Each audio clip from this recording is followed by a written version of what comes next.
عزیز طلباء السلام علیکم، میں ہوں ارسلان ظفر اوان۔ آج کا سبق بہت ہی خاص ہے۔ یہ ایسے الفاظ پر مبنی ہیں جو ہمارے معاشرے میں کثرت سے بولے جاتے ہیں اور اکثر غلط بولے جاتے ہیں۔ آج کے اس لیکچر میں کوشش کروں گا کہ ان الفاظ کی تصحیح کی جائے۔ یہ کچھ الفاظ آپ کے سامنے لکھے ہیں، ان کو سمجھنے سے پہلے ہمیں سمجھنا پڑے گا واو معدولہ۔ یہ واو معدولہ کیا ہے؟ ایسا واو جو لکھا تو جاتا ہے مگر پڑھا نہیں جاتا۔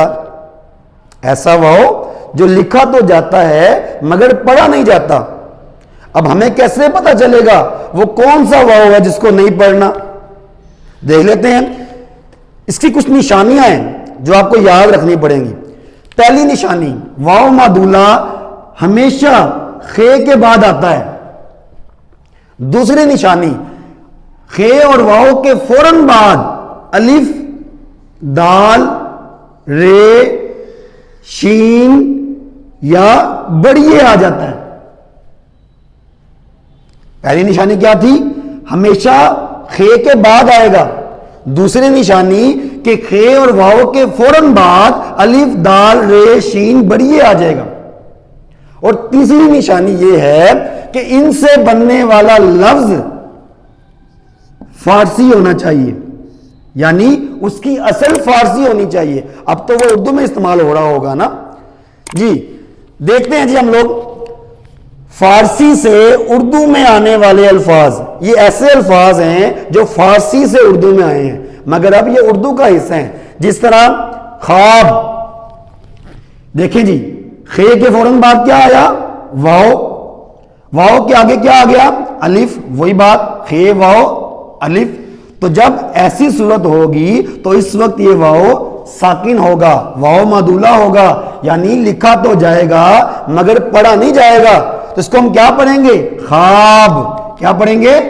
خواب۔ اس کو ہم کیا پڑھیں گے؟ خود، خورشید، خوش، خواہش، درخواست، خودی وغیرہ وغیرہ۔ آپ دیکھیں خے اور واو کے فوراً بعد کیا آ گیا؟ دال۔ تو اس کا مطلب ہے یہ واو کیا ہو گیا؟ ساکن ہو گیا۔ اس واو کو ہم کیا کہیں گے؟ واو معدولہ۔ لکھا تو گیا مگر پڑھا نہیں جائے گا۔ اب ہمارے معاشرے میں جو میڈیا ہے، زیادہ تر میڈیا اینکر یہ غلطیاں بہت زیادہ کر رہے ہیں جن سے بچوں کی بھی غلطیوں میں اضافہ ہو رہا ہے۔ یہ دیکھیے گا، یہ الفاظ وہ ہیں جو عربی سے اردو میں آ رہے ہیں۔ جس طرح خواتین، اب سوال یہ آتا ہے کہ اس میں بھی خے اور واو کے فوراً بعد الف آیا، اس میں واو سائلنٹ کیوں نہیں ہوا؟